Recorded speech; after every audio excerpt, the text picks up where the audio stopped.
Salut à tous, j'espère que vous allez bien. Et ce soir, suite du podcast court, si je puis dire, qui était destiné à mes étudiants, mais qui encore une fois est destiné à tout le monde, hein. Vous êtes les bienvenus, que vous soyez étudiants ou pas. Sur, si vous voulez, la deuxième notion, on a travaillé sur un genre la dernière fois, c'est le giallo. Et maintenant, on va travailler sur une figure. Alors, figure qui est finalement pas si moyenne, puisqu'elle reste, si vous voulez, dans le cinéma de genre à proprement parler, plus dans le fantastique pour le coup et l'horreur, même si finalement c'est une figure qui contamine plusieurs genres, que ce soit encore une fois le fantastique, l'horreur, mais aussi la comédie, le polar, bref, une figure qui a une richesse d'expression, si vous voulez, assez importante. Et on s'intéressera donc ici à la figure du vampire. Alors un petit peu comme la vidéo sur le zombie qui est sur la chaîne, le dernier transgenre qui traite justement de la figure du vampire, on va procéder un petit peu de la même manière. Alors ce sera, si vous voulez, une étude non exhaustive, synthétique. L'idée ça va être de choisir quelques moments, scander un petit peu l'histoire du vampire au cinéma. Un petit peu comme on l'a fait avec le zombie, j'avais pris 3 exemples particuliers. Là je vais faire à peu près la même chose, on va suivre 3 figures particulières, ou 3 expressions du vampire au cinéma particulières, singulières. En venir à une 4e qui finalement est la synthèse de ces 3 moments vampiriques, si je puis dire. Et dans un dernier temps, on ira un petit peu glaner d'autres déclinaisons du vampire, un peu plus étranges, un peu différentes de la figure originelle, qui partent, si vous voulez, du vampire classique, mais qui vont s'amuser à aller un petit peu explorer d'autres choses.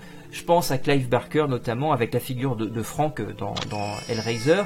Je pense également à une autre figure qui me paraît aussi intéressante dans le Rage de David Cronenberg notamment, qui est encore une fois une autre expression du vampire. Et je pense également à Grave de Julia Ducournau, qui certes traite de cannibalisme évidemment, mais le vampire est un personnage anthropophage, et il y a fondamentalement des éléments fantastiques qui sont très proches de la figure du vampire dans Grave de Julia Ducournau. Donc je prendrai ces 3 figures un petit peu supplémentaires, complémentaires, pour pouvoir aller découvrir d'autres choses, d'autres horizons vampiriques. Dès lors, il me paraît important, dans un premier temps, de façon synthétique, je puis dire, parce que je vous ai saoulé certainement en cours avec cette définition-là, et sur la chaîne aussi, je vous ai saoulé avec la définition également de ce genre, qui est fondamentalement lié à l'histoire du vampire dans l'art globalement, que ce soit dans la littérature, au cinéma, mais dans plein d'autres arts. Je vais essayer de donner rapidement quand même une définition du fantastique. Même si, encore une fois, comme je vous l'ai dit tout à l'heure, le vampire contamine divers genres. Mais si vous voulez, celui qui va le voir naître dans une certaine mesure, c'est avant tout le fantastique. Le fantastique, c'est quoi ? C'est l'hésitation, c'est l'ambiguïté, c'est l'ambivalence. C'est cette absence d'explication que j'ai, cette hésitation que j'ai dans mon explication d'un phénomène que je perçois de manière étrange. C'est cette différence de point de vue, c'est cette différence, cette confrontation au double qui de fait est mon double, mais en tant que double, il est étrange dans la mesure où c'est un autre double, duquel va jaillir une différence sourde, une différence fine, une différence subtile, qui est tellement subtile, tellement fine, tellement sourde, qu'elle va m'inquiéter, m'angoisser. Encore une fois, c'est l'inquiétante étrangeté freudienne. Donc l'idée, c'est que vous allez avoir un point de vue dans lequel vous allez être immergé, qui est différent, biaisé de la réalité, biaisé d'un phénomène, qui va donner un sens différent au monde, et qui, entrant si vous voulez, en collision avec le vôtre, va vous mettre dans cette situation de malaise, de gêne. Et à partir de là, on est dans l'ambivalence, encore une fois, dans l'ambiguïté, dans l'hésitation. Il y a 2 possibilités. Dès lors, soit vous trouvez une explication à ce phénomène rationnel, et dès lors, ce qui paraissait surnaturel devient naturel, donc le fantastique s'évanouit. Ou alors, vous vous rendez compte qu'il n'y a pas d'explication rationnelle, mais que cet étrange phénomène vous permet de pénétrer dans un monde différent qui a ses propres règles, qui sont des règles différentes du monde dans lequel vous êtes, et là, pourquoi pas, à terme, on peut rentrer de plein pied dans le merveilleux. Mais dès lors qu'il n'y a pas, si vous voulez, de résolution, qu'on reste dans l'ambiguïté, dans l'ambivalence, on est dans le fantastique. Le fantastique, si vous voulez, ne résiste pas au fait qu'on tranche, si vous voulez, dit autrement, au fait qu'on tranche entre le surnaturel qui devient naturel, ou le surnaturel qui est accepté comme étant pleinement surnaturel, et dès lors on sombre dans le merveilleux. Donc si vous voulez, c'est ça qui crée l'angoisse. C'est encore une fois ce point de vue, c'est pour ça que le fantastique, deuxième point, mais ça j'ai déjà glissé avant, c'est le cinéma du point de vue, c'est le genre du point de vue, puisqu'encore une fois, c'est une confrontation d'un point de vue qui me semble être la norme, à un point de vue qui sort de cette norme, qui est biaisé sur la réalité, et qui crée, si vous voulez, cette inquiétante étrangeté. Cette étrangeté sourde, cette angoisse sourde. Alors certes, le fantastique, si vous voulez, n'est pas nécessairement facteur ou moteur de peur, évidemment, carburant de la peur, mais n'empêche qu'il y a quand même cette importance de cette peur, parce qu'on est dans l'inconnu, on est dans l'angoisse, on est dans l'ambivalence, dans l'ambiguïté, et donc cette ambiguïté, cette ambivalence, cette part d'inconnu suscite de fait nécessairement la peur chez celui qui lit, chez celui qui regarde, chez celui qui écoute. Le fantastique, encore une fois, c'est cette porte qui claque, dont on pourrait fondamentalement trouver une explication rationnelle, un courant d'air, mais dont on va avoir cette hésitation à se dire un courant d'air certes, mais si. Peut-être que c'est autre chose. C'est pour ça que ça fonctionne très bien quand vous ancrez, et plus vous ancrez si vous voulez encore une fois votre récit fantastique, l'émanation de cette différence sourde dans un quotidien le plus banal, le plus terre à terre, plus ça va fonctionner. Parce que plus vous, en termes si vous voulez d'empathie, en termes, alors l'empathie est peut-être pas le meilleur mot, en termes d'immersion, ça vous ramènera si vous voulez à votre propre expérience. Tout en vous en présentant une version biaisée, altérée, qui va susciter encore une fois chez vous l'angoisse, puisque fondamentalement, si vous voulez, la prochaine fois que vous vivrez cette chose, banale, encore une fois très terre à terre, peut-être vous laisserez-vous aller ou laisserez-vous vagabonder votre imaginaire à un « et si ».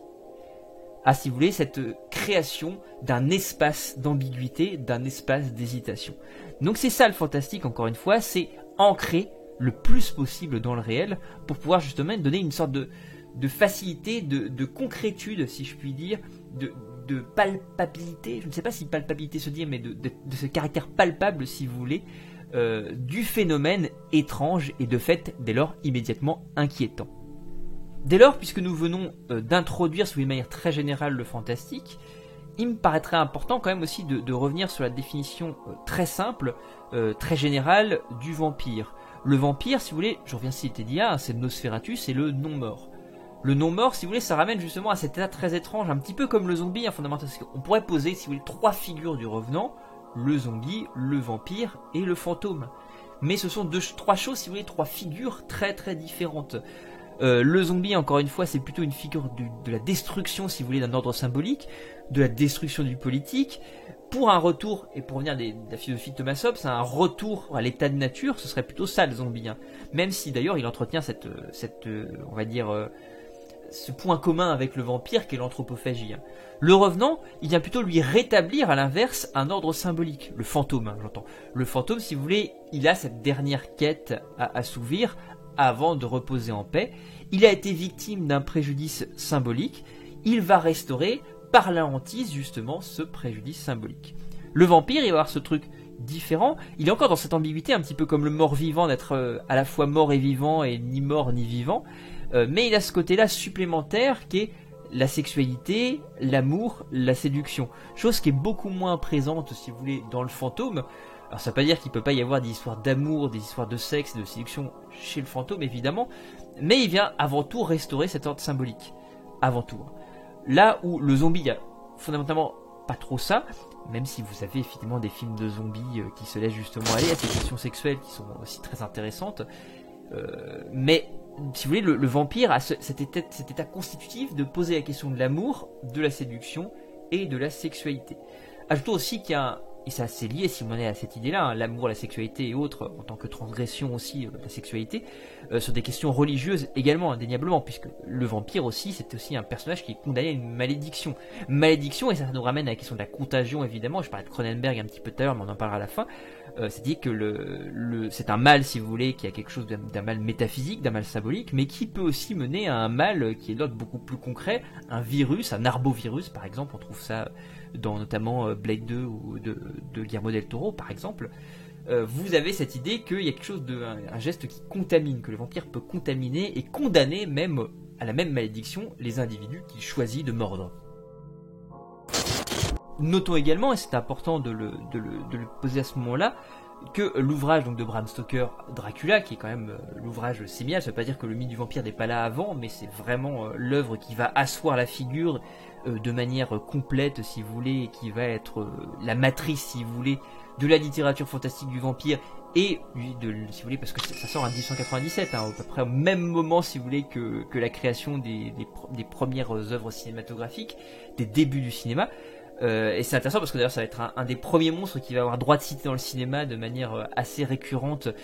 Si vous voulez, le vampire est intéressant parce qu'il y a vraiment si vous voulez, quelque chose de bilatéral entre la littérature fantastique et la littérature vampirique et le cinéma vampirique qui vont, si vous voulez, se développer de concert en fait. Et ça c'est très intéressant parce que c'est une figure qui est là, encore une fois, depuis l'origine. Ajoutons aussi à ça que Bram Stoker est un auteur britannique. Je rappelle, alors ça c'est pour les auditeurs qui sont extérieurs, si vous voulez, au cours véritablement, mais que notre cours s'intéresse plutôt à la sphère européenne, aux espaces européens, et donc on est pleinement là-dedans avec le Dracula de Bram Stoker, qui est un auteur encore une fois européen, qui explore divers territoires, espaces européens, donc on est parfaitement là-dedans. D'ailleurs on restera fondamentalement sur le cinéma européen à l'exception de quelque chose, parce qu'il est difficile de passer à côté de Dracula de Francis Ford Coppola, mais qui est adaptation très fidèle quand même de l'œuvre de Bram Stoker. Donc si vous voulez, il y a cette idée qui est très intéressante de cette première œuvre séminale du point de vue littéraire, mais œuvre séminale du point de vue également cinématographique, et de par encore une fois cette proximité historique, si je puis dire. Une petite remarque au passage, Bram Stoker va traduire Nosferatu lui-même de la manière suivante, non mort, ce que j'ai utilisé d'ailleurs tout à l'heure, parce que philosophiquement c'est finalement quelque chose d'assez riche et ça amène plein de questionnements en lien notamment avec le zombie, le mort-vivant. Cependant, si vous voulez, Nosferatu en tant que terme viendrait en réalité du roumain Nesuferitu, que l'on pourrait traduire par l'innommable, au sens où ce terme était utilisé dans les campagnes pour ne pas nommer Satan. Donc Nesuferitu pourrait provenir lui-même du grec nosophoros, signifiant porteur de contagion. Et effectivement, si vous connaissez le récit de Bram Stoker, mais également le Nosferatu de Murnau et moult autres adaptations, l'idée que le vampire transporterait des maladies, et au passage le lien sur la question, je parlais tout à l'heure du vampire comme un mal qui se transmet, un mal métaphysique, un mal spirituel si vous voulez, ce qu'on voit notamment chez Cronenberg, ce qu'on voit chez Guillermo del Toro entre autres également, cette idée effectivement que le vampirisme est aussi une maladie qui se transmet de manière biologique, viscérale j'entends. Donc si vous voulez, porteur de contagion est aussi intéressant à réfléchir dans le cadre aussi de l'évolution, on va dire, du vampire à travers l'histoire de la littérature et du cinéma, et de l'art si vous voulez de manière globale d'ailleurs. Venons-en à notre première figure, Nosferatu. Le vampire si vous voulez c'est une des rares créatures fantastiques qui a eu droit aux honneurs du grand écran avant le parlant. Alors c'est pas le seul, hein, la sorcière, notamment je pense dans Axan par exemple, ce documentaire absolument passionnant danois qu'il faut découvrir absolument, mais si vous voulez, le vampire reste quand même celui qui va apparaître assez vite, et en termes si vous voulez de succès également, sur le devant de la scène, avant encore une fois l'avènement du parlant. On dénombre si vous voulez plusieurs courts-métrages qui évoquent le mythe avant Nosferatu, mais c'est le Nosferatu de Murnau qui va si vous voulez en 1922 se poser comme étant le premier long métrage à vocation vampirique, si je puis dire.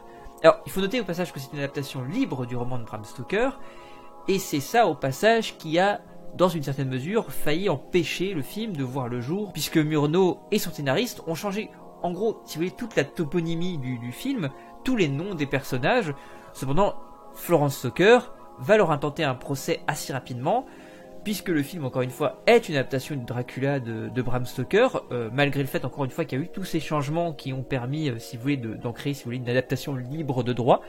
Florence Stoker va gagner le procès, hein, mais quelques copies vont échapper à la destruction, et ce qui a permis, si vous voulez, au film, dès 1937, de pouvoir circuler. Alors évidemment, le Nosferatu de Murnau en 1922 est une œuvre fondamentale de l'expressionnisme allemand en tant que mouvement cinématographique. Il convient peut-être de rapidement le définir, mais vraiment faire ça très synthétiquement, puisque normalement je pense que... Alors là je m'adresse à l'étudiant, vous le savez un petit peu tous, hein, ce qu'il en est, vous avez certainement déjà étudié la chose. Je vais vraiment faire ça très rapidement. L'expressionnisme, si vous voulez de manière globale, qu'est-ce que c'est ? C'est une déformation de la réalité qui va viser à nous faire ressentir une émotion, un sentiment. C'est-à-dire que la réalité extérieure des personnages va être les révélateurs, si vous voulez, de l'intériorité de ces personnages. Comme, à plus forte raison, quand on est dans du muet, il est difficile parce qu'on n'a pas les paroles, si vous voulez, pour exprimer les émotions, eh bien, au-delà du maquillage, du travail sur l'ombre et la lumière, le clair-obscur pour renforcer les expressions sur le visage des personnages, et du jeu, encore une fois, outrancier des personnages, on va ajouter un décor, un cadre qui va être déformé, qui va être polymorphe dans une certaine mesure, puisqu'il va s'adapter à l'état d'esprit intérieur des personnages pour que nous, spectateurs, nous puissions ressentir ces émotions, ces sentiments. Il faut ajouter aussi que ce film allemand aborde globalement des thèmes qui sont plutôt négatif, pessimiste. La vision globale du monde, puisqu'on sort, rappelons-le, de la Première Guerre mondiale, évidemment est extrêmement sombre. Donc ce qui va ressortir, souvent la peur, l'angoisse, la folie. Je vous ramène au cabinet du docteur Caligari de Robert Vienne, par exemple, qui est, je pense, l'incarnation parfaite de cette déformation, encore une fois, du cadre et des décors, qui font écho à l'état intérieur des personnages. Donc si vous voulez, cette idée de déformer la réalité va ainsi donc se retrouver dans l'expressionnisme globalement, si vous voulez, au-delà du cinéma pur. Et si vous voulez, dans tous les arts, le but est encore une fois le même, c'est d'avoir exprimé les sentiments, l'intériorité des personnages à travers les décors, la lumière, et ça va contribuer à créer une atmosphère très singulière et propre à l'expressionnisme. Et de fait, si vous voulez, les films fantastiques et les films d'horreur sont deux genres qui sont totalement en adéquation avec l'expressionnisme allemand, pour le coup ici. Il est à noter également que c'est à travers évidemment les personnages qui sont volontairement outranciers que va transpirer l'expressionnisme allemand. Les personnages sont souvent étranges, fous, effrayants, et ils sont très fortement maquillés, comme je disais tout à l'heure. On va jouer énormément, encore une fois, pour creuser les traits de leur visage, et jouer justement sur ce clair-obscur que permet de fait le noir et blanc, afin justement de les éloigner le plus possible de la réalité, pour créer ce côté onirique, cauchemardesque, qui est propre justement à l'expressionnisme allemand. Dès lors, qu'est-ce qu'on peut noter, si vous voulez, sur la figure du vampire, au-delà du fait qu'évidemment, Nosferatu de Murnau, c'est une pièce maîtresse de l'expressionnisme allemand, et il en a toutes les caractéristiques, bien sûr. Ce qui est très intéressant, passionnant, c'est que le Nosferatu est un monstre à proprement parler. Là où on verra chez Todd Browning, par exemple, avec son incarnation par le biais de Bela Lugosi, il y a quelque chose de très humain, même physiquement. Là, vous avez un monstre qui est monstrueux physiquement également, et c'est très important. Alors vous avez tous ces détails, ce personnage voûté, avec ses doigts extrêmement longs, griffus, ses dents qui ne sont pas ses canines, ce sont des dents de devant qui ressortent de manière extrêmement prononcée, le fait qu'il soit chauve, qu'il ait ses oreilles pointues, qu'il porte ce grand manteau noir, qui est encore une fois aussi un motif de l'expressionnisme allemand, ça en fait quelque chose d'absolument terrifiant en fait, ce personnage-là, encore plus parce qu'il est incarné par un Max Schreck qui est totalement possédé, si vous voulez, par le rôle. Je vous conseille au passage de découvrir L'Ombre du Vampire, qui est un film qui date de 2000 également, et qui est réalisé par Elias Merridge, avec William Dafoe et John Malkovich, qui retrace justement le tournage du Nosferatu de Murnau. John Malkovich joue Murnau et William Dafoe joue en fait Max Schreck, justement, avec cette hésitation. On parlait de fantastique tout à l'heure, le film joue sur cette hésitation. Est-ce que finalement Max Schreck n'aurait pas basculé, ne serait pas devenu un vampire en fait à la suite, enfin pendant le tournage, à la suite du tournage. Donc si vous voulez, je vous conseille cette petite découverte, parce que c'est un film assez curieux justement, et qui a une vraie valeur documentaire. Donc au-delà de ça, si vous voulez, ce qui est très intéressant dans le film, puisque c'est un monstre, une créature monstrueuse physiquement, on va aussi jouer sur le hors-champ, pour justement dévoiler progressivement la créature. Alors, je rappelle rapidement ce qu'est la définition du hors-champ selon Jacquemont dans le style du film, c'est l'ensemble des éléments, les personnages, décors, qui, n'étant pas inclus dans le champ, lui sont néanmoins rattachés imaginairement pour le spectateur par un moyen quelconque. Et ici, fondamentalement, on va jouer beaucoup sur des sortes de métonymies formelles, visuelles, pour pouvoir évoquer la créature quand elle n'est pas là. Vous avez tout ce travail, notamment, je pense, sur le vent, le fait que les voiles, les rideaux, en fait, volent et sont soufflés par un souffle, justement, étrange, mystérieux, et qui sont l'incarnation de la créature, et qui ramènent justement à cette image d'Épinal du fantôme, qui est cet esprit sous un drap, justement, qui est matérialisé par le drap, qui est soudain doué de vie, si vous voulez. Et bien ce côté-là, il est très très présent dans le film. C'est vrai aussi sur les voiles du bateau, quand justement le bateau de Nosferatu, enfin le bateau que va prendre possession, si vous voulez, le personnage de Nosferatu, à tel point justement qu'à un moment donné, quand le bateau arrive justement à Londres, il y a un plan subjectif du bateau, comme si encore une fois Nosferatu était le bateau ayant pris pouvoir, il devient le bateau. Vous avez pas mal de plans aussi intéressants. Vous avez une sorte de grand arbre à un moment donné lorsque le carrosse du terre a un accident et qu'il arrive pour retrouver Hélène. Et il a justement sa calèche qui va se renverser juste devant une sorte d'immense arbre qui écrase absolument tout le cadre et qui permet en fait de découvrir cet arbre immense avec des sortes de grandes branches. Alors l'arbre est complètement, il n'y a pas de feuilles, mais on voit juste ces branches extrêmement tortueuses, tordues, qui ramènent justement à la patte griffue de Nosferatu. Donc tous ces éléments, encore une fois, fondamentalement monstrueux.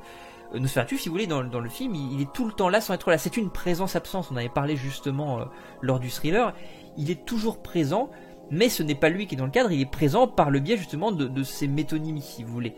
Et j'ajoute un autre élément aussi qui est important, c'est que finalement, le Nosferatu, il devient presque, si vous voulez, c'est l'incarnation de la technique cinématographique, si vous voulez, elle-même, à tel point, un point tel, si vous voulez, que les ouvertures et les fermetures de l'iris, notamment sur Hélène, qui est cette femme qu'il convoite, c'est clairement associé, si vous voulez, à l'œil du monstre, qui est quasiment omniscient et omnipotent, à tel point qu'il va même contaminer la technique cinématographique. Et ça, c'est absolument fascinant. La posséder, hein, si vous voulez, comme il possède le bateau.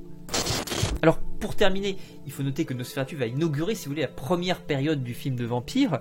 Il va être suivi, entre autres, par d'autres films comme le Vampire de Dreyer, par exemple, en 1932. Et c'est des films qui vont fondamentalement imposer le vampire comme étant une créature monstrueuse, et justement par sa difformité, par son animalité. C'est intéressant parce que justement, j'ai oublié de signifier ça, mais il y a évidemment cette ombre extrêmement connue de Nosferatu montant les escaliers avant le climax, qui en font justement cette créature monstrueuse, encore une fois, qui se... quasiment en fait, qui rentre dans le mur. Son ombre est douée de vie, si vous voulez, elle est indépendante presque, hein. C'est un être à part entière. Donc c'est ce qui fait son côté extrêmement, encore une fois, terrifiant. Ce qui va, par exemple, chez Browning, justement, va ramener encore une fois quelque chose de très humain qui le rend, à mes yeux en tout cas très subjectivement, beaucoup moins terrifiant. Ça va au passage ajouter une nouvelle caractéristique au mythe littéraire, si vous voulez aussi, c'est important, à commencer par donc l'impossibilité du vampire de supporter la lumière du jour. Le film notamment Nosferatu et le Vampire de Dreyer, entre autres, sont deux films qui vont de fait représentatifs de l'expressionnisme allemand, autant par la déformation de la réalité qu'ils proposent et par les émotions auxquelles ils en appellent chez le spectateur, à savoir l'inquiétude, la peur, qui sont omniprésentes. Ce sont deux films également qui sont hantés par le traumatisme de la Première Guerre mondiale et par des épidémies à grande échelle, puisque c'est important, sur le bateau, évidemment, il y a cette épidémie de peste qui va se déclencher. Et là, ici, on a effectivement la peste, certes, mais surtout l'épidémie de grippe espagnole, qui est pour le coup beaucoup plus contemporaine. Et si vous voulez, ça montre également en fait le monde qui est sur le point de basculer sous la coupe du mal et de l'occulte, et qui vont exploser, si vous voulez, avec la Seconde Guerre mondiale, évidemment. Notons, pour terminer, sur cette figure-là en particulier, passée à la suivante, que le film Nosferatu, donc de Murnau, aura droit à un remake en 1979, réalisé par Werner Herzog, et intitulé Nosferatu Fantôme de la Nuit, qui est un remake très étrange et complètement métaphysique, si je puis dire, avec dans le rôle donc, de Nosferatu Klaus Kinski et Isabelle Adjani dans cette femme de laquelle il va s'éprendre. Donc film très étonnant aussi à découvrir, complètement différent et en même temps aussi anxiogène dans une certaine mesure que le film de Murnau, avec quelque chose de très froid, de très terne, de très encore une fois étrange et de fondamentalement métaphysique. Donc seconde itération du vampire au cinéma, le Dracula de Todd Browning, réalisé en 1931. Alors si vous voulez, c'est un peu particulier puisque c'était pas une adaptation à proprement parler du roman de Bram Stoker, mais l'adaptation d'une adaptation théâtrale du roman de Bram Stoker, dont Universal va acheter les droits d'adaptation à Florence Stoker, qui avait quand même mis en difficulté Murnau quelques années auparavant dans son adaptation, qui avait été obligé justement, on l'a dit tout à l'heure, de changer les noms, etc., les lieux pour éviter d'eux. Et Florence Stoker a quand même gagné un procès qu'elle avait collé à Murnau et qu'elle a gagné, donc il a beaucoup handicapé le film. Et le projet a été confié pour le coup, donc en 1931, lorsque les droits ont été obtenus, à Todd Browning. Donc Todd Browning, il a déjà une carrière très importante dans le cinéma muet, notamment dans le cinéma fantastique et horrifique, et il s'est déjà penché sur le thème du vampire en 1927, avec une œuvre qui a été perdue depuis, London After Midnight, dont si vous voulez les dernières copies existantes ont disparu en 1967 lors d'un incendie. Donc si vous voulez, Dracula de Todd Browning va marquer le début des Universal Monsters. Alors, vous aurez le loup-garou, la créature du lac noir, la momie, le Frankenstein, par exemple James Whale en 32, etc. Donc des films très importants. Et il se pose, si vous voulez, comme une sorte de film assez étrange. Alors c'est déjà l'un des premiers films fantastiques de l'ère du parlant, déjà c'est important. C'est un énorme succès, mais il est, mine de rien, relativement critiqué parce que c'est pas finalement le meilleur film de Todd Browning. À l'origine, au passage, Todd Browning comptait attribuer le rôle du comte Dracula à Lon Chaney, qui est un de ses acteurs fétiches, notamment dans le Mai, et qui jouait déjà en fait un vrai faux vampire avec une dentition importante dans London After Midnight. Mais le décès, si vous voulez, de son acteur fétiche va contrarier les plans de Browning, et il va faire appel justement à un acteur qui est plutôt à l'origine du théâtre et qui est d'origine hongroise, qui est Bela Lugosi. Alors le Dracula de Bela Lugosi, il est très différent du Dracula de Murnau, du Nosferatu de Murnau pour être plus précis, dans la mesure où il n'est pas monstrueux physiquement, il est plutôt bel homme si vous voulez. Alors il a quelque chose de très, c'est un dandy, c'est une sorte d'étrange dandy, quelque chose de très charismatique, de très mystérieux. Il y a cet accent est-européen aussi évidemment qui est très marqué et qui va donner ce côté extrêmement séduisant, mais le côté un petit peu très sexualisé dont je vous parlais tout à l'heure, qu'on retrouvera plutôt dans la version de Christopher Lee, qui est beaucoup plus félin dans le cadre de la Hammer, pour le coup elle est très très très sous-entendue, elle est jamais vraiment explicitée, elle est laissée dans une certaine mesure à l'appréciation du spectateur. Elle est là, mais pas vraiment, ou en tout cas, elle encore une fois, elle est pas du tout explicitée à aucun moment. Donc c'est ce qui fait la spécificité de cette incarnation de Dracula. Deuxième chose aussi qui est importante sur le film, et qui, dans une certaine mesure, justifie un peu les critiques qui ont été faites à l'égard du film, c'est vrai que c'est un film très statique. Contrairement à ce qu'on verra en 1932 avec Freaks, notamment de Todd Browning, sur lequel je reviendrai un petit peu tout à l'heure, le film est encore une fois très statique. Dans Freaks, il y a plein d'idées de mise en scène, une caméra qui est mobile. Là, c'est très figé. On est très proche, si vous voulez, du théâtre filmé à certains moments. Alors, c'est certainement pas anodin dans la mesure, encore une fois, c'est une adaptation qui est plutôt fidèle à la pièce et non au roman de Bram Stoker. Donc, il y a encore une fois cette idée de théâtre filmé, notamment dans le deuxième acte. Le premier et le dernier acte qui se situent dans le château de Dracula sont pour le coup beaucoup plus spéciales, beaucoup plus de choses, mais ça reste encore une fois assez statique, assez figé. Vous avez beaucoup de plans très très larges sur de très très beaux décors majestueux, mais la caméra fait pas grand chose encore une fois. Elle est vraiment là de manière très illustrative. Donc ça fait quelque chose encore une fois. Il y a une ambiance véritable dans le film, il y a un cachet très particulier, mais c'est très très très particulier. Et la mise en scène, si vous voulez, de Browning, elle ne se révèle que en de brefs instants lors de séquences qui parfois sont un petit peu déconnectées de l'ensemble. Et ça me permet de revenir à Freaks sur cette idée-là, c'est-à-dire qu'il y a ce moment-là, si vous avez vu Freaks évidemment de Todd Browning, dans Freaks évidemment on suivait, alors c'est inhérent aussi certainement à l'histoire de Todd Browning, à ce côté très autobiographique aussi, où Browning a vécu pas mal de temps avec un cirque itinérant, donc aux côtés des phénomènes, des freaks, des monstres dans une certaine mesure. Et il y a ces moments justement de mise en scène, notamment lorsque Dracula, le comte Dracula, arrive à Londres et qu'il est un petit peu perdu dans ces rues londoniennes qui sont bondées d'une foule moderne. C'est le moment où il va à l'opéra notamment, qui découvre un petit peu ce divertissement à la mode. Et ce qui est très intéressant, c'est qu'on a soudainement, on a une note d'intention qui est intéressante, c'est-à-dire là il va le pousser beaucoup plus radicalement évidemment dans Freaks, mais là on va tout d'un coup se retrouver du point de vue du monstre. Et c'est intéressant de le voir un petit peu perdu. Il y a ce côté errance, en fait, le vampire qui erre dans l'histoire, qui subit le poids de sa malédiction, qui est complètement en inadéquation avec la modernité, avec le monde qui avance, lui reste figé. Et ça, c'est très intéressant. Vous avez ces petits moments-là, vraiment, où soudainement, vous avez ce côté... Alors, si vous avez vu le reste du travail de Browning, vous avez vraiment ce truc qui ressort. Vous dites, ça y est, là, je sens Browning à ces moments-là, lorsqu'encore une fois, il bascule du côté des monstres. Alors, dans Freaks, encore une fois, ça sera fait de manière bien plus radicale. On prend vraiment tout simplement la séquence du repas de mariage, duquel vraiment, si vous voulez, la caméra, elle est du côté des monstres continuellement.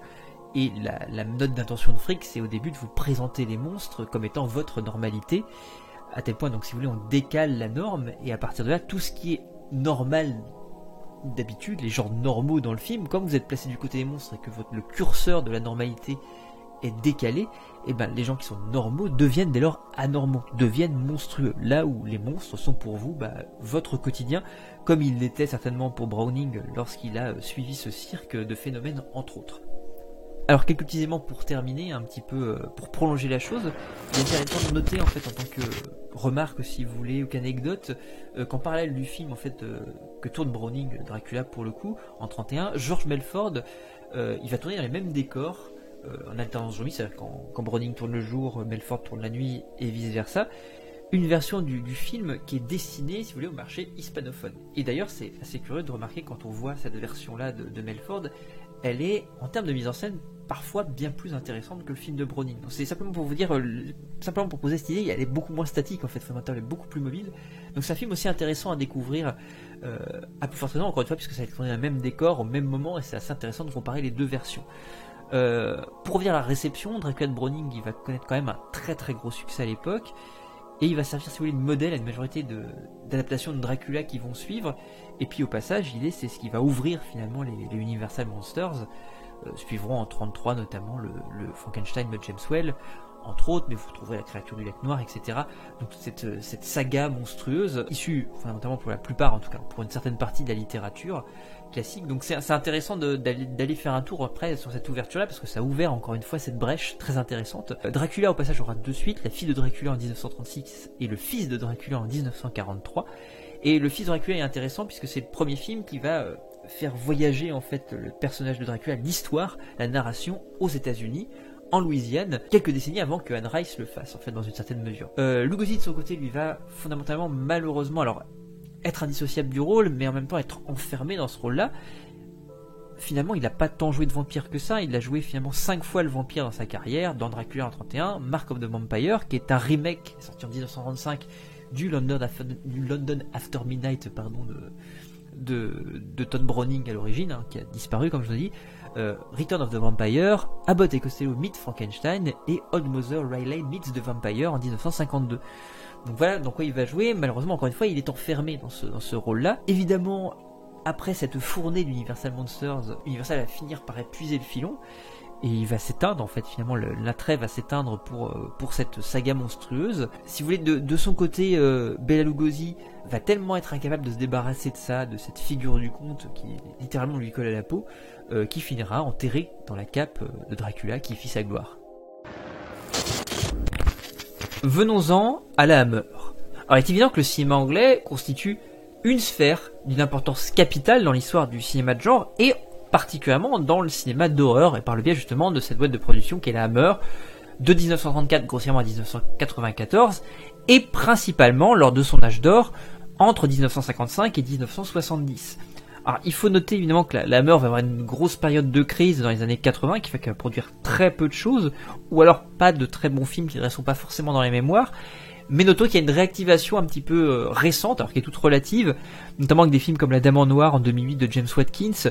Je pense également à Wakewood, je pense au dernier de Lodge de Séverin Fiala et Véronica Franz, qui sont produits sous le juron de la Hammer, et qui sont d'une certaine mesure une certaine réactivation de la maison de production, tout en sachant que ça reste quand même relatif par rapport à cet âge d'or entre 1955 et 1970 qui ont vu pléthore d'œuvres sortir. Alors pourquoi cette émergence soudaine et finalement ce déferlement des films de la Hammer à la fin des années 50 principalement, grossièrement, parce qu'il y a un assouplissement de la censure en Angleterre qui va encourager la Hammer à se lancer dans des productions d'un grand nombre de films d'horreur qui vont susciter un grand engouement de la part du public. Et on prend, si vous voulez, les deux premières adaptations, alors en noir et blanc, des œuvres de Nigel Kneale pour la BBC qui vont justement être produites par la Hammer et qui vont mettre en scène les aventures du professeur Bernard Quatermass avec Le Monstre, qui est en anglais de Quatermass Experiment en 1955, et La Marque, Quatermass 2 en 1957, qui vont être, si vous voulez, les premières œuvres qui vont, si vous voulez, donner cette prégnance à la Hammer du point de vue du succès, je parle d'un succès public. Rapidement, d'ailleurs, la Hammer, si vous voulez, va évoluer vers les versions en couleur des classiques de l'épouvante américains des années 30. Donc on parlait tout à l'heure des Universal Monsters avec le Dracula de Todd Browning,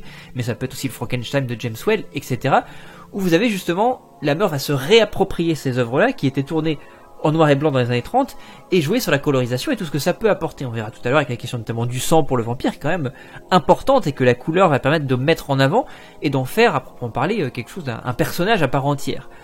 Ça va rencontrer de fait un immense succès, et cette vague va durer près de 2 décennies, jusqu'à encore une fois cette phase de léthargie de la Hammer, et pendant toute cette période, si vous voulez, la Hammer va dominer le marché.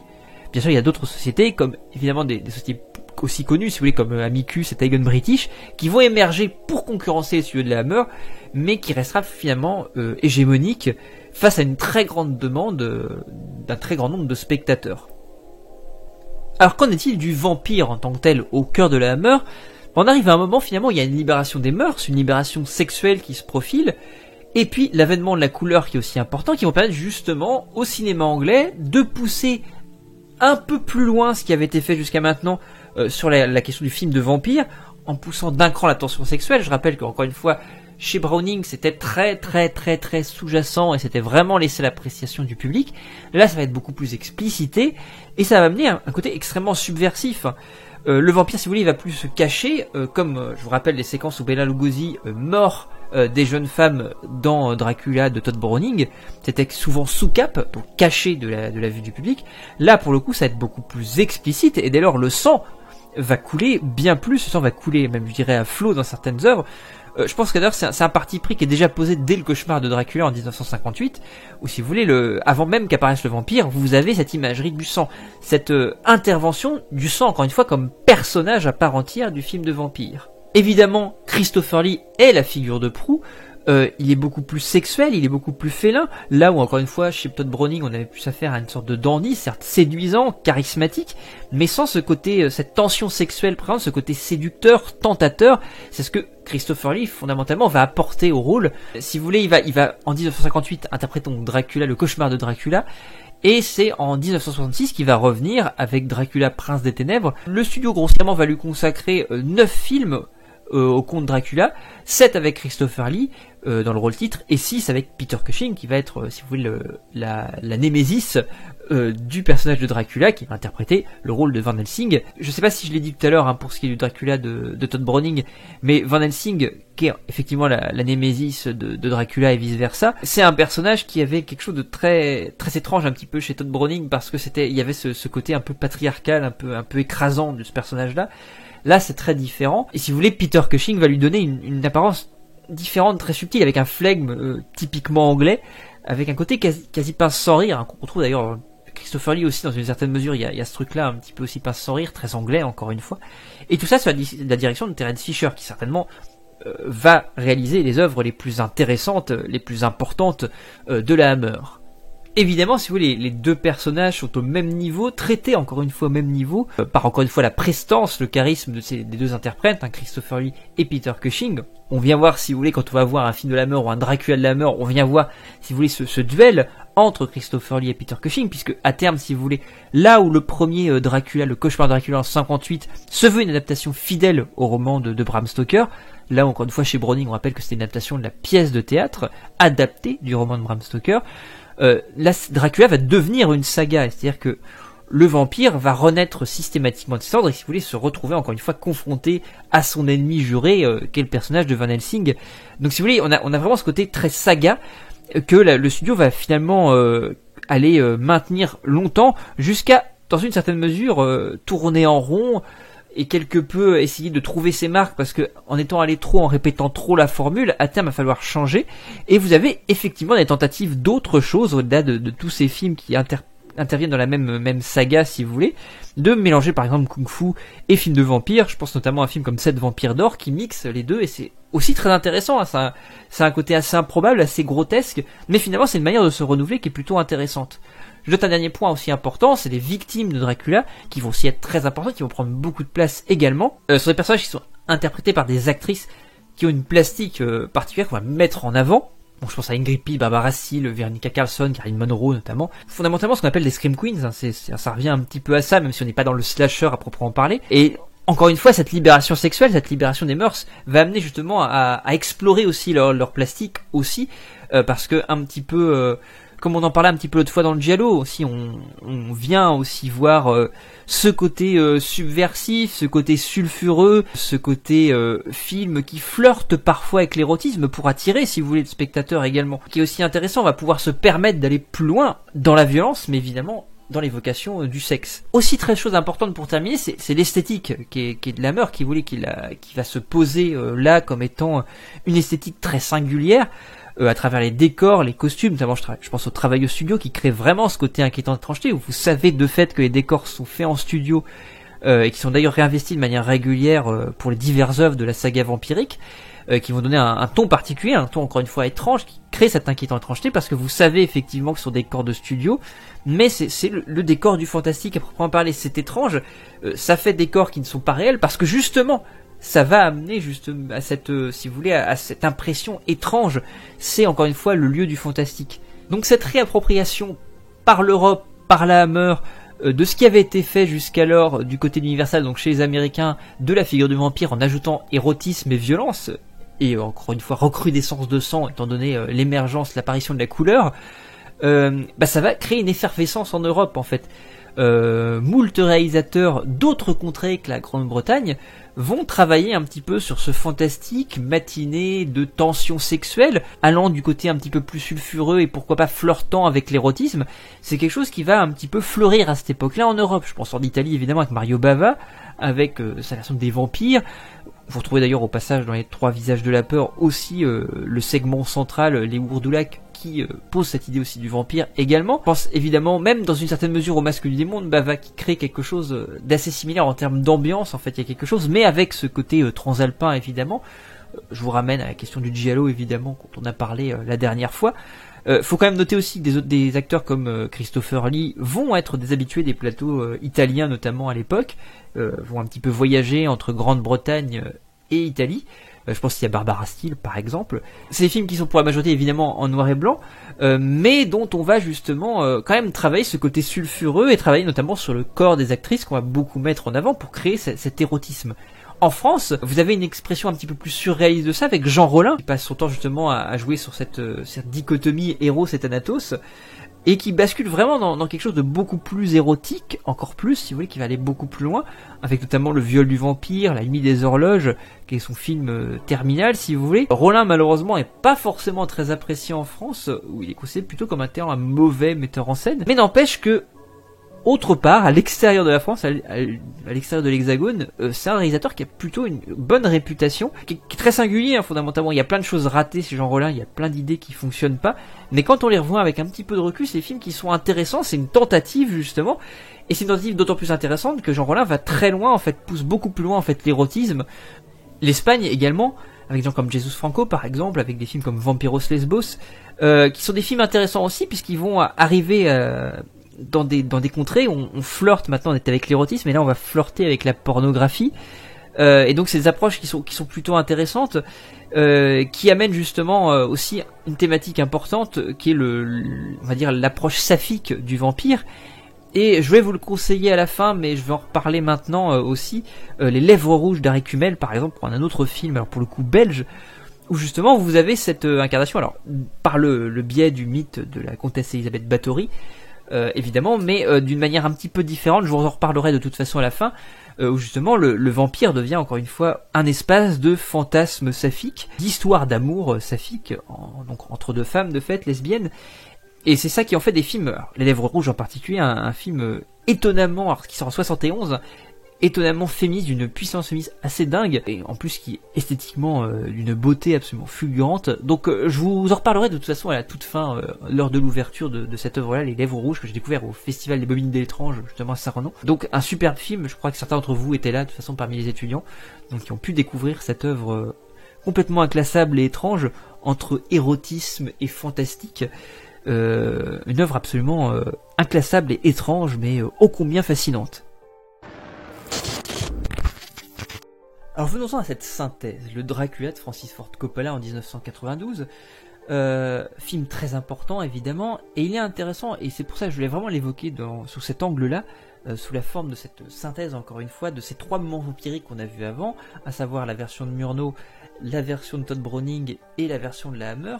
Puisque ce qui est intéressant, c'est que dans le film, vous avez vraiment ces 3 instances, ces 3 itérations du vampire, qui sont compilées, qui sont synthétisées pour donner cette version, cette approche, ce Dracula incarné par Gary Oldman, qui tour à tour, au tout début du film, dans la première partie, dans le premier acte, lorsque le personnage interprété par Keanu Reeves se rend au château du comte Dracula, se retrouve face à une itération qui fondamentalement rappelle...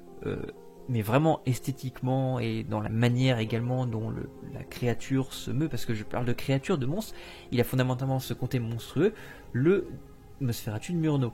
C'est-à-dire qu'il y a encore une fois, cette monstruosité apparente, les très longs doigts crochus, le jeu avec l'ombre évidemment, qui pour le coup en termes d'effets spéciaux est intéressant, ce qu'il n'y avait pas forcément chez Murnau évidemment, mais qui là est renforcé sur cette inadéquation, si vous voulez, ce double, mais double différent pour revenir à l'inquiétante trancheté qu'est l'ombre de Dracula, qui semble douée elle-même de vie.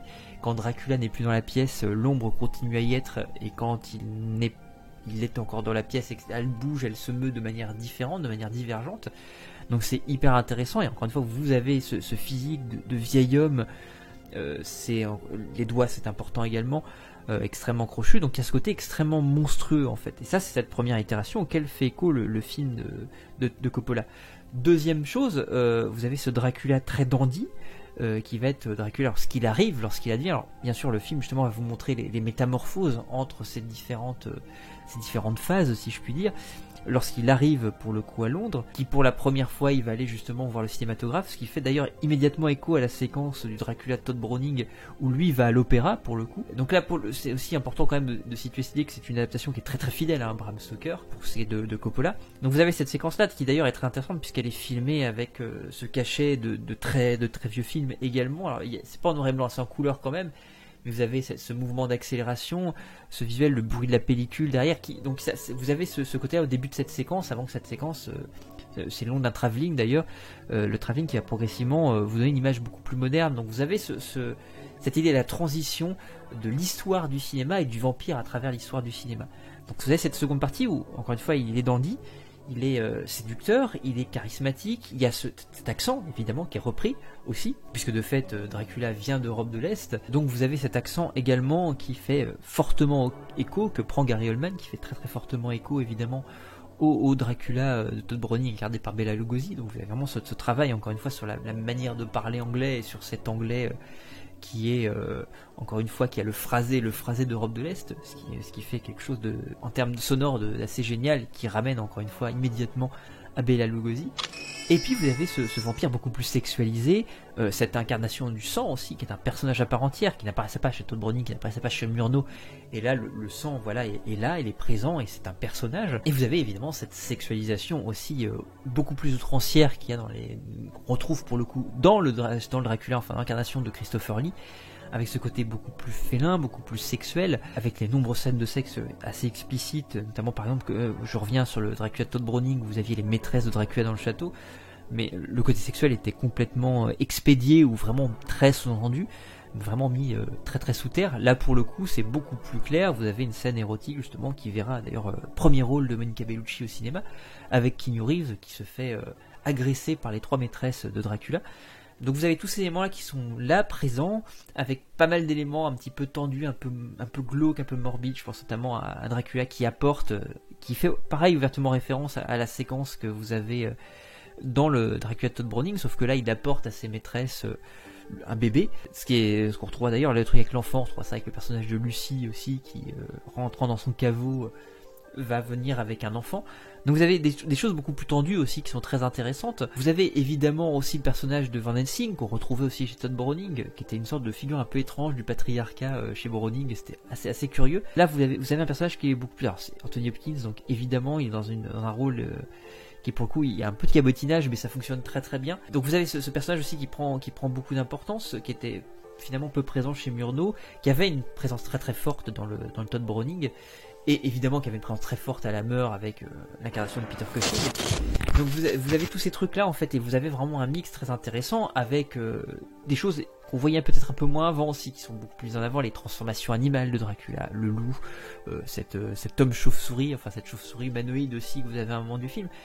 Et puis il y a aussi cette histoire d'amour qui est aussi très très très exacerbée, parce qu'au-delà de la sexualité aussi qui est inhérente au vampire, la question de l'amour, elle est aussi extrêmement présente. Et le film, au-delà d'être un film fantastique, un film avec des éléments horrifiques évidemment, avec ce sang extrêmement présent, ce travail sur les couleurs qui est très très belle. Il y a ce côté très livre d'image qui fait une sorte de condensé, ou je dirais de synthèse, pour revenir à l'idée de synthèse, de l'histoire du cinéma dans sa globalité, avec le travail du théâtre d'ombre tout au début, lorsqu'on découvre le passé de Dracula, l'origine de son mal, de sa malédiction. On est sur du théâtre d'ombre. On a cette découverte du cinéma, ces premiers balbutiements du cinéma à travers la découverte du cinématographe, c'est pas anodin que le comte Dracula rencontre Mina à ce moment-là, évidemment devant le cinéma, pour le coup, enfin dans une salle de cinéma d'ailleurs, même pour être plus précis. Et ce personnage de Lucie avec beaucoup d'effets qui sont très intéressants et qui sont beaucoup plus modernes en fait dans leur approche. Alors le film aussi pareil est beaucoup plus graphique en termes de violence, beaucoup plus, notamment pour revenir à la séquence avec Lucie, qui est très moderne, qui va jouer justement avec des effets de reverse, notamment pour repasser à l'endroit, pour donner des mouvements extrêmement étranges, pour venir à l'inquiétante étrangeté que qu'ont les vampires. Vous avez aussi un travail esthétique sur les costumes absolument dingue. Donc c'est un film incroyable, fondamentalement, et c'est une adaptation qui fait très livre d'images en fait. J'ai vu pas mal de gens dire que le film avait vieilli. De fait, certes, il a vieilli parce qu'il est très ancré dans son époque et que les effets dont il use sont très, si vous voulez, sont très démonstratifs, si je puis dire. Mais c'est ce qui en fait un charme, ce qui fait au film, un charme absolument dingue. Donc l'idée c'est pas tant, puisqu'on était plutôt sur le cinéma européen, mais ça me paraît difficile quand même de ne pas passer par ce biais-là. Et puis j'ai quand même passé pas mal de temps sur l'adaptation de Browning pour Universal. Mais voilà, c'est pour vous montrer ce côté extrêmement synthétique qui est très intéressant. Vous avez à la fois la figure du Murnau, la figure du Browning et la figure de la Hammer, en fait, compilée dans ce personnage interprété par Gary Oldman. Avec, c'est vrai que j'avais commencé cette phrase sur l'amour aussi, cet amour exacerbé, ce côté parfois un petit peu cucu, somme toute, hein, parce qu'il y a vraiment ça dans le Dracula de Coppola aussi, hein, il y a cette sorte de grand ovale un peu dans le pathos de l'histoire d'amour, mais c'est ça qui la rend extrêmement belle, en fait, et qui fait que, par exemple, moi je ne peux pas... je succombe systématiquement à cette histoire que je trouve extrêmement belle, et Coppola prend vraiment beaucoup le temps d'ancrer cette histoire d'amour, ce qui n'est pas forcément le cas dans les itérations précédentes.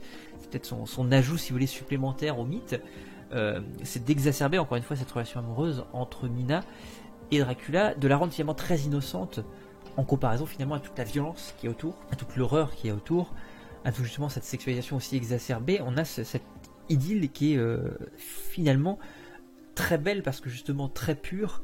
Tout un fond sur la temporalité, sur le temps, sur l'histoire, etc. C'est vraiment, vraiment, vraiment génial. Donc il y a plein de choses à dire dessus. Ça aurait été vachement bien de le faire en cours pour pouvoir prendre justement le temps d'analyser les séquences parce qu'il y a beaucoup, beaucoup de choses à faire. Mais en l'état, prenez-le, et c'est ça qui est important, comme étant une synthèse de toute cette histoire du vampire au cinéma, mais également de l'histoire du cinéma dans sa globalité. Parce qu'encore une fois, je pense qu'au-delà d'être un film de vampire, c'est un film sur le cinéma. Le film de Francis Ford Coppola, Dracula, évidemment à voir de toute urgence.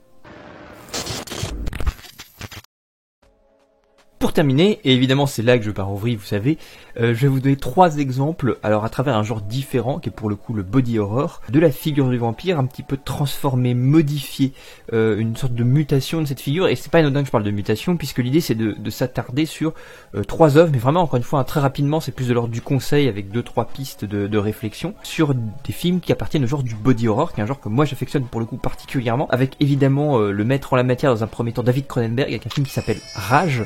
Alors Rage au passage, c'est un film qui sort en 1977, quelques années après un autre film de Cronenberg qui, alors on est dans du cinéma canadien, c'est important, je sors un petit peu d'Europe quand même, je le précise. Et dans le film de Cronenberg, ce qui est très intéressant, on avait Frisson avant qui parlait de vampirisation également dans une certaine mesure, puisque dans Frisson on racontait l'histoire en fait d'une sorte de parasite dégueulasse qui prenait possession d'une sorte d'immeuble et qui rendait un petit peu tous ceux qui étaient en contact avec lui, tous ceux qui étaient contaminés si vous voulez, ça les faisait devenir une sorte de nymphomanes ultra violents. Et c'était évidemment une métaphore de la libération sexuelle, mais justement pervertie, où on inversait les valeurs à proprement parler, ça faisait un truc extrêmement dérangeant. Et Rage, dans certaines mesures, va aller un petit peu plus loin dans son, si vous voulez, dans son retravail en fait de la figure du vampire, tout en travaillant aussi la figure de l'infecté, puisqu'on a toujours tendance à poser un petit peu l'ouverture du film d'Infecté par le 28 jours plus tard de Danny Boyle, mais bien avant lui Cronenberg l'avait fait, bien avant lui d'ailleurs Romero également l'avait fait avec Crazies, La Nuit des Fous Vivants.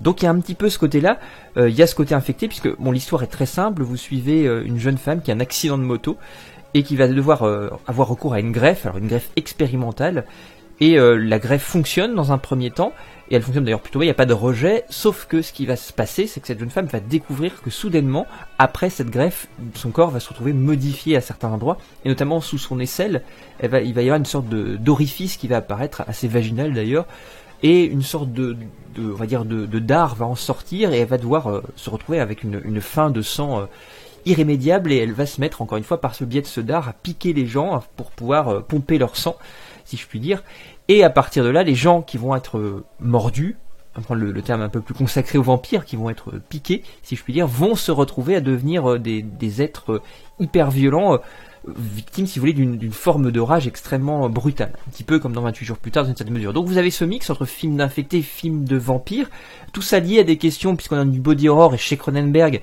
à des questions de modification du corps, à des questions éthiques, bioéthiques, dans une certaine mesure, sur les questions des dangers de la science, de l'usage que je fais de la science, et des conséquences que je n'entrevois pas avant d'avoir produit ce que la science me permet.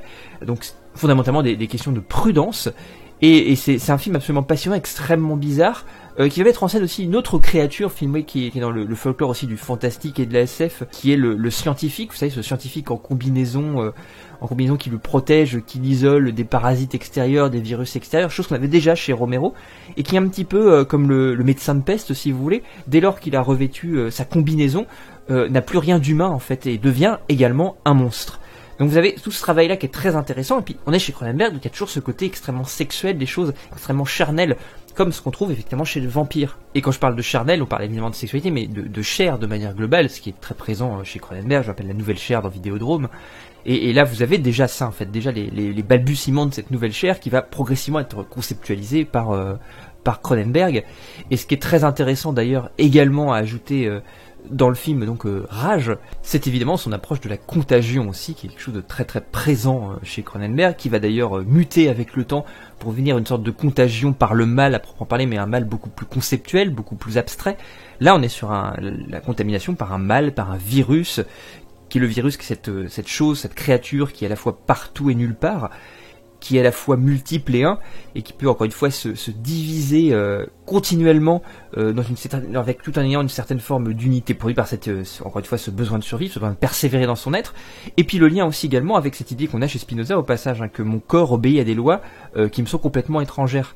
Et c'est ce qui va justement amener cette angoisse, cette terreur de la maladie aussi qui est présente là, ici. Alors évidemment ne pas voir ça en pleine épidémie de Covid, évidemment en pleine pandémie de Covid, ça fait écho forcément. Mais c'est un film absolument passionnant et qui a encore une fois une relecture très médicale, si je me permets de prendre le terme, plus viscérale encore une fois, qui va aller un petit peu dans le pan de la science-fiction, que Cronenberg prend du vampire. Donc second exemple, alors on retourne en Europe et plus précisément en Grande-Bretagne avec Clive Barker, avec Hellraiser le Pacte sorti en 1986, adapté du court roman de Clive Barker qui s'appelle Hellbound Heart, qui est sorti à peu près quelques années auparavant. Clive Barker, d'ailleurs, qui est au passage déçu de toutes les adaptations qui ont été faites avant. Il y a Rawhead Rex et Transmutation, qui sont deux films pas forcément terribles et dont il ne s'est pas chargé en tant que réal. Pour le coup, se dit, je vais moi-même, si vous voulez, on n'est jamais aussi bien servi que par soi-même, adapter mon roman. Et à l'intérieur, si vous voulez, de cette histoire-là, il y a un personnage de vampire. Clive Barker, c'est intéressant parce qu'il est vraiment entre ce lien un petit peu. Alors, je vais utiliser une tournure de phrase assez galvaudée, qui est un peu, mais je trouve que ça correspond très bien au cinéma de Barker, et en tout cas à Hellraiser, c'est entre tradition et modernité, c'est-à-dire que c'est un film qui est censé se passer aux États-Unis mais qui est tourné en Angleterre, et effectivement ça ne trompe absolument personne. Et pour le coup vous avez ce côté gothique anglais qui est retravaillé avec des choses beaucoup plus contemporaines, et notamment justement sur cette sexualité assez exacerbée. On en parlait avec le Dracula de Coppola, mais là c'est encore plus exacerbé, d'autant plus que Clive Barker a une fascination pour une pratique sexuelle qui est pas normée, si vous voulez. Je parle pas de normalité parce qu'il n'y a pas de normalité à proprement parler, mais qui est pas dans la norme établie, si vous voulez, qui est le sadomasochisme. On sait pas véritablement d'ailleurs si Clive Barker, il n'a jamais dit très clairement s'il pratique ou il a pratiqué, ou si simplement une fascination très théorique pour la chose. Ceci étant dit, toutes ces créatures sont toutes de cuir, donc avec plein d'instruments de torture greffés au corps, ce qu'on appelle les cénobites. Et vous avez ce personnage-là, alors qui s'enfuit de l'enfer des cénobites. Si ça vous intéresse, pour ça j'ai fait une vidéo sur la chaîne un peu plus complète, donc n'hésitez pas à aller la voir. Et j'ajoute au fait qu'il faut aller voir évidemment la vidéo d'Alt 236, qui est un chef-d'œuvre absolu sur l'univers d'Hellraiser. Absolument, allez-y, parce qu'il y a tellement de choses absolument géniales dessus. Je vous mettrai tout ça en description. Alors Hellraiser, très rapidement, ça raconte l'histoire de Frank, qui est un aventurier en quête de plaisirs absolus, de plaisirs inconnus, de plaisirs occultes, et qui va entrer en possession lors de cette aventure d'un cube qui s'appelle la configuration des lamentations, ou le cube le marchand, dont on apprendra un petit peu plus dans Hellraiser 4, même si c'est pas très très bien foutu évidemment, mais on va pas revenir sur Hellraiser 4 parce qu'il y a plein de choses à dire dessus. Mais toujours est-il qu'il va entrer en possession, c'est une sorte de Rubik's Cube, de casse-tête qu'il va résoudre, et qui va lui ouvrir les portes d'un enfer, alors qui est vraiment de manière explicite derrière les murs du monde, enfer qui ressemble grossièrement à un sous-sol de cave SM, et dans lequel il va se retrouver confronté aux cénobites, qui sont les gardiens. C'est une sorte d'ordre monastique ultra intégriste et extrêmement froid, qui a comme idole, si vous voulez, une souffrance qui menée à son paroxysme devient plaisir. C'est ça grossièrement l'idée. Il va être emporté par les cénobites, puisque les cénobites ne sont pas des antagonistes au sens méchant du terme, si vous voulez, c'est beaucoup plus nuancé chez Barker. Ils viennent, ils le disent très bien, parce qu'on leur a demandé de venir, et donc ils embarquent l'individu qui a trop cherché. À force de trop chercher, évidemment, on se retrouve évidemment à ne pas maîtriser, si vous voulez. Il y a toute cette question de la maîtrise de ce savoir que l'on désire obtenir. et pour le coup il est embarqué là-dedans. Dans une seconde partie, on a une ellipse et on se retrouve dans la maison de Frank pour le coup, qui est investi donc par son. Alors il a disparu, Frank, on ne sait pas si sa famille ne sait pas, mais en tout cas qui est investi par son frère et sa toute récente épouse Julia. Ils vont s'installer dans la maison, dans l'attente peut-être que Frank rentre un jour évidemment de ses aventures, et également avec sa fille aussi, qui est là, Kirsty. Et pour le coup, pendant le déménagement, le frère de Frank, qui est en train d'emménager plutôt dans la maison, va se couper. Une goutte de son sang va tomber sur le sol du grenier. Et du grenier va renaître Frank, va réussir à fuir les enfers Frank, sous la forme d'un écorché à l'origine.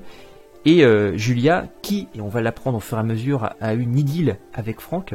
Elle en était follement amoureuse, il lui a fait découvrir des plaisirs interdits, si je puis dire, à travers notamment le sadomasochisme, dans sa recherche, dans sa quête de plaisir, lui déjà ultime, mais à une époque un peu plus reculée. Et à partir de là, elle va donc découvrir que Frank est dans le grenier, et elle va devoir, pour qu'il puisse se régénérer, lui fournir des individus dont il pourra boire le sang. Et puis il boit le sang de ces individus, donc elle va les tuer, parce qu'au début il est très faible, très fragile, et il va boire leur sang pour pouvoir se régénérer progressivement.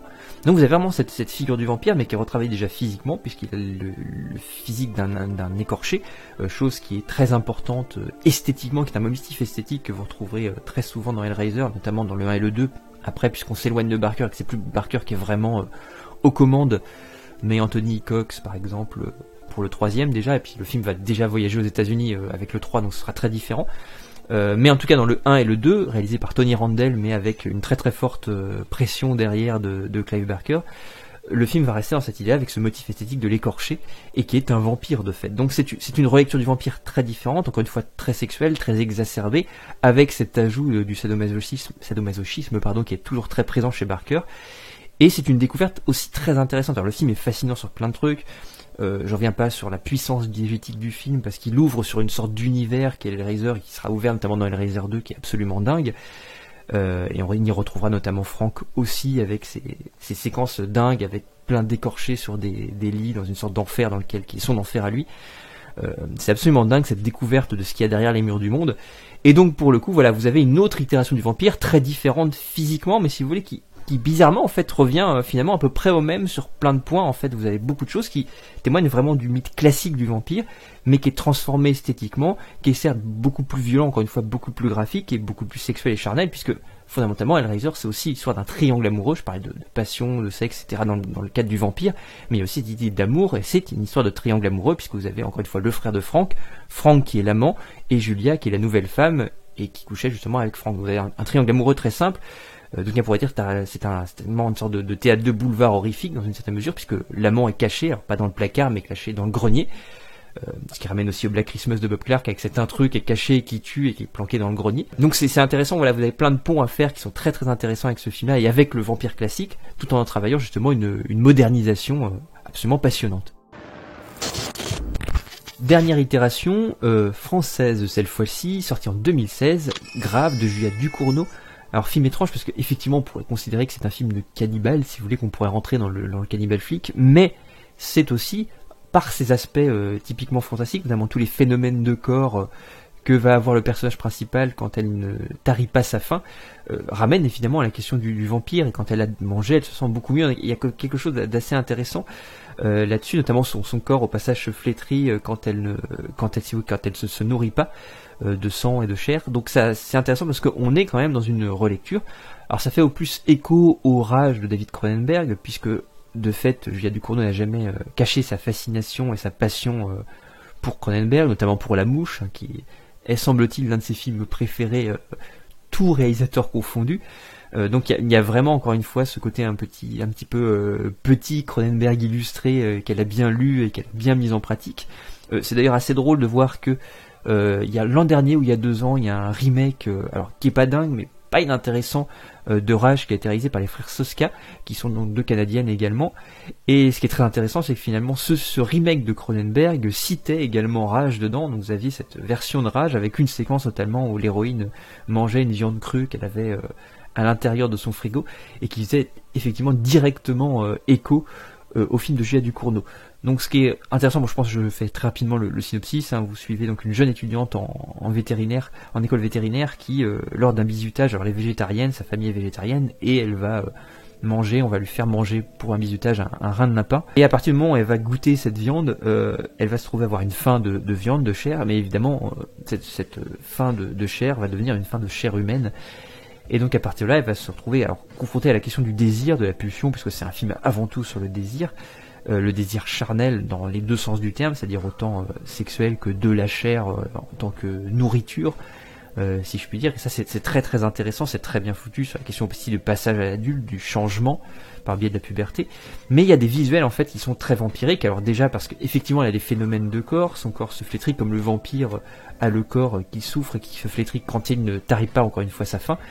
Vous avez notamment cette séquence de sexe où elle va accoucher avec son meilleur ami, et vous avez ce plan où elle ne veut pas le mordre après le rapport pour le coup, et elle va se mordre son propre bras, et vous avez ce visuel qui fait vraiment très film de vampire.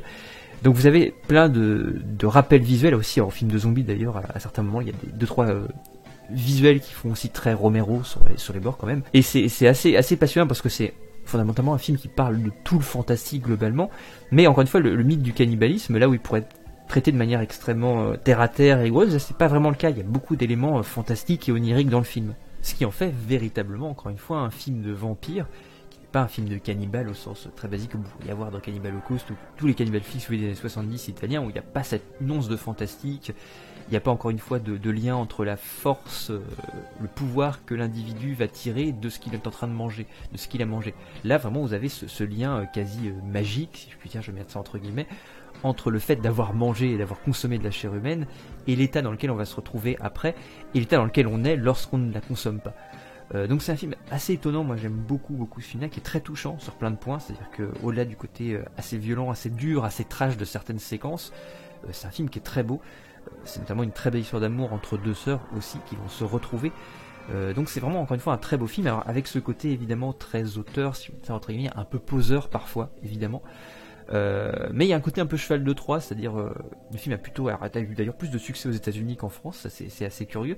Mais l'idée c'est de pas faire un film, si vous voulez, frontalement fantastique, frontalement horrifique, mais de passer par une certaine vision du cinéma d'auteur français pour pouvoir dynamiter un peu ça de l'intérieur et faire jaillir le fantastique et l'horreur. Donc c'est une manière, si vous voulez, de faire accepter aussi le genre dans un pays qui n'accepte pas forcément le genre aussi facilement que ça. Donc voilà, Grave aussi une très belle découverte et une vraie relecture du film de vampire. Pour conclure, et là je ne développerai rien, je vous lance ça et là 2-3 petites autres idées si vous voulez de films que moi je trouve intéressants, d'autant plus qu'on vient de terminer sur le film de vampire féministe, avec Julia Ducournau et Garance Marié, qui fonctionne très bien sur, encore une fois, cette adaptation du mythe de vampire dans Grave. Je vous en conseille deux autres au passage, un plus vieux qui est de 1971, qui s'appelle Les Lèvres de sang de Récumel, que j'ai vu très récemment au Festival des Bobines de l'étrange, qui est un film très étonnant, film belge, assez incroyable sur plein de trucs, alors qui t'intéresse, si vous voulez, à un autre mythe ou une autre déclinaison du mythe vampirique, la comtesse Elisabeth Bathory, qui historiquement, encore une fois, a une existence, un petit peu comme Vlad Tepes, pour le coup, c'est vrai que j'ai pas creusé vraiment là-dessus, mais qui a inspiré, si vous voulez, le mythe de Dracula chez Bram Stoker, et qui pour le coup est connue comme étant une tueuse en série assez active, hongroise, comtesse, qui a tué des centaines de jeunes filles pour pouvoir se baigner ou créer des onguents à partir de leur sang, pour pouvoir garder une jeunesse éternelle. Et là pour le coup vous avez une relecture contemporaine, j'entends, puisque le film se passe dans les années 70, le conte date si je me trompe pas, c'est du 15e, l'histoire se déroule normalement au 15e. Vous avez au passage un film de Julie Delpy qui s'appelle La Comtesse, qui en traite aussi très bien, qui était aussi diffusé aux Bobines de l'étrange, mais qui est beaucoup plus historique. Là, vous avez une approche très fantastique aussi de ce mythe-là, avec justement un film qui est pour le coup très très féministe, qui est une sorte de chassé-croisé amoureux dans un hôtel de Bruges, si je ne me trompe pas. Mais si je me trompe, n'hésitez pas à me corriger dans les commentaires, qui pour le coup justement est très fascinant, alors avec une sorte de vraie approche. Le film est très kitsch, hein, mais c'est quelque chose de kitsch extrêmement poétique, extrêmement beau, c'est pas un kitsch qu'on va balayer du revers de la main, au contraire c'est très beau, très poétique, il y a une sorte d'ambiance très particulière qui est renforcée par la musique notamment de François de Roubaix, qui est absolument incroyable comme musique également, qui composait notamment François de Roubaix, la musique du générique de Chapi Chapeau, c'est pour dire, ça n'invente pas, c'est marrant d'avoir ce lien-là. Donc un film très curieux aussi à découvrir, et je pense à un autre film très rapidement aussi, alors pour le coup on revient aux États-Unis, réalisé par Antonia Bird, qui s'appelle Vorace. Si vous aimez le western, vous allez vous éclater, c'est un western, alors, qui traite de cannibalisme, mais cette figure du cannibale est liée à la figure de Wendigo, qui est une créature évidemment indienne, issue du folklore indien, et qui de fait c'est l'homme qui se nourrit du sang, et qui dès lors qu'il s'est nourri du sang ne peut s'empêcher de se nourrir, et ça lui confère des pouvoirs particuliers. Donc finalement, vous êtes vraiment dans cette idée, c'est une relecture aussi du vampire très intéressante. C'est un grand film également sur l'histoire et sur les dessous de l'histoire, et qui pervertit, qui inverse les valeurs continuellement, cette histoire officielle. Et puis alors c'est un film magnifique, vorace, donc je vous le conseille aussi très fortement. Ça date de 1998, et donc c'est réalisé par Antonia Bird, qui est malheureusement une réalisatrice trop peu présente parce qu'elle n'a pas réalisé grand chose, mais ce film-là est un chef-d'œuvre absolu, donc il faut aller le découvrir. Donc voilà, je pense avoir fait le tour. Alors il y aurait plein d'autres choses à dire, c'est vraiment synthétique, j'ai été obligé de scinder les choses, de faire une liste non exhaustive du vampire. Il y avait plein d'autres certainement portes d'entrée. J'ai choisi celle-ci, j'ai essayé de pas être trop long, mais finalement je pense que la vidéo va être déjà suffisamment longue. Imaginez si j'avais été obligé de creuser plein d'autres trucs, on aurait monté à 2-3 heures. Là, je préfère rester un petit peu synthétique. Donc on reste un petit peu sur ça, allez explorer, il y a plein de choses à voir de toute manière, et j'espère que ça vous aura plu, que ça aura été utile. Et je vous souhaite une très bonne journée, et puis la prochaine, puisque la prochaine fois normalement on abordera Pasolini de manière un petit peu plus courte, puisque ce sera simplement une analyse un petit peu synthétique de théorèmes. Écoutez, bonne journée à vous, bonne soirée, ça dépend quand vous écoutez le podcast, et à très bientôt, salut!